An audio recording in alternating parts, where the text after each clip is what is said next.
साथियों, आप सबको नमस्कार। 31 अगस्त की शाम जिस तरह से दिल्ली में महिलाओं के लिए एक ऐसे सीडी कांड के तहत आने वाली घटना के तहत एक बहुत बड़ा सदमा, दिल्ली में जिन व्यक्तियों को महिला और बाल विकास मंत्रालय सौंपकर दिल्ली की जिम्मेवारी सौंपी गई, उन्हीं की करतूत जब सामने आई तो 31 तारीख की जो रात थी वो हर राजनीतिक छोड़िए घर में रहने वाली महिला को भी अपने पति पर ये शक होने लगा था कि अगर पत्नी के पैर छूकर जाने वाले विधायक का ये हाल है तो मेरा पति तो पता नहीं क्या क्या करता होगा। 31 को हम भूले भी नहीं थे कि आज आशुतोष जी का जो ब्लॉग आया है अपने आप में आप देखिए कितना बड़ा सवाल है।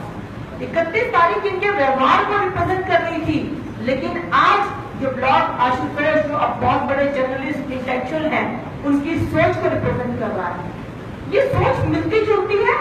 आगे आपको ध्यान होगा पीछे विश्वविद्यालय के कुछ छात्र नेताओं ने इस तरह की बात की थी जो देश को कहीं और ले जाने की बात कर रहे थे। आज आशुतोष जी ने भी जो बात की है वो समाज को, भारत के समाज को, जैसा कि शिखा जी ने कहा, वो भारतीय संस्कृति को भटकाना चाहते हैं, भारत के युवाओं को, भारत की आने वाली पीढ़ी को गलत दिशा में ले जाना चाहते हैं। दो व्यक्तियों की सहमति से कुछ भी हो जाना स्वीकार नहीं किया जा सकता। यहाँ पर भारत के अपने संविधान है, नैतिकता है और समाज के अपने बनाए हुए नियम है। इन नियमों को अगर कोई भी धराशायी व्यक्ति भी मिलकर करते हैं तो भी समाज इसको स्वीकार नहीं कर सकता। अपने कार्यकर्ता सोनी के मामले में आप जब जागे जब उस बेचारी की जान चली गई और अब की बार जो ये घटना हुई 20 दिन पहले सीडी देने के बाद भी आपने उसको जब पद से हटाया जब मीडिया चैनल ने उस सीडी को आपके यहाँ पर पहुंचाया। तो आशुतोष जी, आपसे हमारा सवाल है कि आप देश को किस विकास की, किस सोच की बात कर रहे हैं। आज 70 साल की आजादी के बाद मुश्किल से देश में ये हालात हुए थे कि महिलाओं में एक पॉजिटिव सोच आई थी। हमारे प्रधानमंत्री जी ने बेटी बचाओ बेटी पढ़ाओ की जो योजना चलाई, जो आंदोलन छेड़ा, तो बेटियों में एक विश्वास आया था, बेटियां मेडल जीत कर लाई थी। लेकिन आपके मंत्रियों ने उन्हें फिर से उसी सोच पर लाकर खड़ा कर दिया कि वो तो केवल उपभोग की वस्तुएं हैं और उनके साथ सहमति से कुछ भी कर लिया जाए उसे तो गलत भी नहीं माना जाएगा।